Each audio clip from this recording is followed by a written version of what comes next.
Living without fear and doing what you love is how Mirna Aishoya, an Iraqi scientist and part-time musician, describes her life in America. So the situation for women in Iraq is not slightly, actually significantly different than the situation in the United States for women. Aishoya came to the US in 2015 at age 22 after completing a bachelor degree in Iraq. She graduated from Colorado State University in 2017 with a master's degree in cell and molecular biology. She eventually found an internship working as a laboratory instrumentation specialist, conducting tests to verify the performance and quality of medical devices and other tools. After her internship, she began working as a specialist in this field. I really liked the technology, and I didn't see a lot of women doing that kind of thing. In the United States, she also found the freedom to play drums professionally, performing in concerts and festivals, something she says would not be possible for her back home. Imagine a metal drummer like me in Iraq playing metal. They would associate that with certain beliefs. March 8 is International Women's Day, a day to celebrate the social, economic, cultural, and political achievements of women.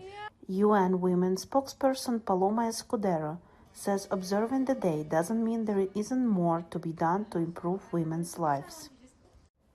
Women remain far from equality in almost every sphere, and we can see that in many wars and crises the world faces, including COVID-19.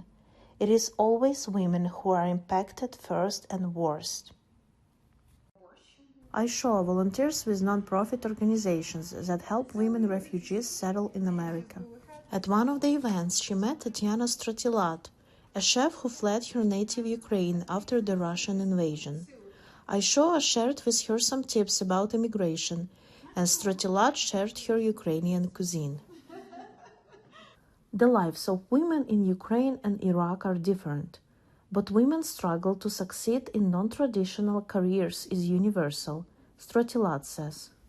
In Ukraine, as well as here, there are not a lot of female chefs. Most are men, and it took a lot of time to prove opposite. Stratilat says she is encouraged that women from different countries support and learn from each other. After my immigration journey to USA, and I'm finally started to work as a chef. I lead cooking classes for CSU students, for local restaurants, and also I teach Ukrainian authentic cuisine, different local communities. Besides it, I am a private chef instructor.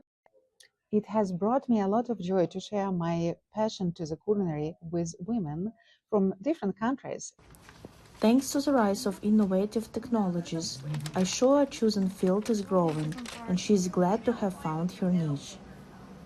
I've been very interested in aerospace and aerospace technology, so I have thankfully been able to interact with a lot of space agencies like SpaceX and NASA to help them choose the right lab instrumentations to analyze certain chemicals, or in my current job to analyze radiation for anything that they're sending up to space or down from space. A 2024 report by the World Economic Forum says it will take 134 years, roughly 5 generations, to reach full gender parity across 4 key dimensions: economic participation and opportunity, educational attainment, health and survival, and political empowerment.